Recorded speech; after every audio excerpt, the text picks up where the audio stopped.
আজি আমাৰ ইনষ্টিটিউটৰ কেম্পাছত Assam nursing institute, Assam paramedical institute আৰু আছাম ফাৰ্মাচী ইনষ্টিটিউটে যোৰহাট মেডিকেল কলেজৰ উদ্যোগত এটি ব্লাড ডোনেশ্যন কেম্প অৰ্গেনাইজ কৰিছে। ইয়াতে আমাৰ নাৰ্ছিং, পেৰামেডিকেল আৰু ফাৰ্মাচীৰ সকলোবোৰ ষ্টুডেণ্টে আছে। তাৰ মাজত স্ক্ৰিনিং কৰা হৈছে আৰু লগতে যিসকল এলিজিবল ডনাৰ্ছ আছে তেওঁলোকৰ পৰা ব্লাড ডোনেশ্যন লোৱা হৈছে আৰু লগতে ইয়াৰ সকলো ইচ্ছুক সকলৰ পৰা ইয়াতে স্ক্ৰিনিং কৰোৱা হ'ব আৰু যোন ইচ্ছুক হয় তেওঁলোকৰ স্বেচ্ছাৰে যদি বাহিৰৰ মানুহো আহে ইয়াতে তেওঁলোকে ব্লাড ডোনেশ্যন দিব পাৰিব।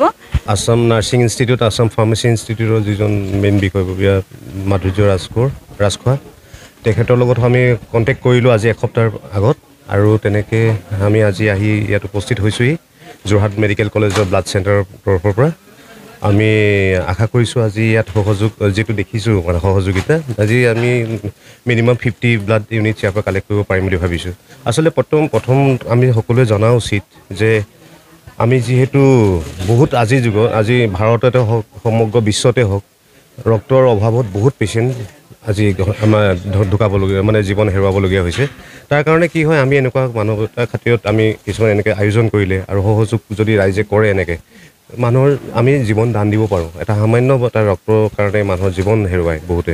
গতিকে এনেকুৱা ষ্টেপবিলাক আমি আশা কৰিছোঁ ৰাইজে যাতে আৰু আগুৱাই আহে, যোৰহাট চিকিৎসা মহাবিদ্যালয়ক যাতে সহায় কৰে আৰু যাতে আমি বেলেগক সহায় কৰিব পাৰোঁ তাকে কামনাৰে আজি আমাৰ ইনষ্টিটিউটৰ কেম্পাছত Assam nursing institute, Assam paramedical institute আৰু আছাম ফাৰ্মাচী ইনষ্টিটিউটে যোৰহাট মেডিকেল কলেজৰ উদ্যোগত এটি ব্লাড ডোনেশ্যন কেম্প অৰ্গেনাইজ কৰিছে।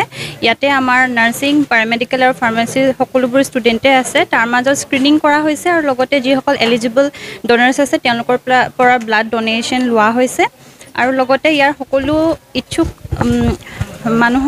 সকলৰ পৰা ইয়াতে স্ক্ৰিনিং কৰোৱা হ'ব আৰু যোন ইচ্ছুক হয় তেওঁলোকৰ স্বেচ্ছাৰে যদি বাহিৰৰ মানুহো আহে ইয়াতে তেওঁলোকে ব্লাড ডোনেশ্যন দিব পাৰিব। Assam nursing institute, Assam pharmacy ইনষ্টিটিউটৰ যিজন মেইন বিষয়ববীয়া মাধুৰ্য ৰাজখোৱা তেখেতৰ লগত আমি কণ্টেক্ট কৰিলোঁ আজি এসপ্তাহৰ আগত আৰু তেনেকৈ আমি আজি আহি ইয়াত উপস্থিত হৈছোঁহি যোৰহাট মেডিকেল কলেজৰ ব্লাড চেণ্টাৰৰ তৰফৰ পৰা। আমি আশা কৰিছোঁ আজি ইয়াত যিটো দেখিছোঁ মানে সহযোগিতা, আজি আমি মিনিমাম 50 ব্লাড ইউনিটছ ইয়াৰ পৰা কালেক্ট কৰিব পাৰিম বুলি ভাবিছোঁ। আচলতে প্ৰথম আমি সকলোৱে জনা উচিত যে আমি যিহেতু বহুত আজিৰ যুগত, আজি ভাৰততে হওক সমগ্ৰ বিশ্বতে হওক ৰক্তৰ অভাৱত বহুত পেচেণ্ট আজি আমাৰ ঢুকাবলগীয়া মানে জীৱন হেৰুৱাবলগীয়া হৈছে। তাৰ কাৰণে কি হয়, আমি এনেকুৱা মানৱতাৰ খাতিৰত আমি কিছুমান এনেকৈ আয়োজন কৰিলে আৰু সহযোগ যদি ৰাইজে কৰে এনেকৈ মানুহৰ আমি জীৱন দান দিব পাৰোঁ। এটা সামান্য এটা ৰক্তৰ কাৰণে মানুহৰ জীৱন হেৰুৱায় বহুতে। গতিকে এনেকুৱা ষ্টেপবিলাক আমি আশা কৰিছোঁ ৰাইজে যাতে আৰু আগুৱাই আহে, যোৰহাট চিকিৎসা মহাবিদ্যালয়ক যাতে সহায় কৰে আৰু যাতে আমি বেলেগক সহায় কৰিব পাৰোঁ তাকে কামনাৰে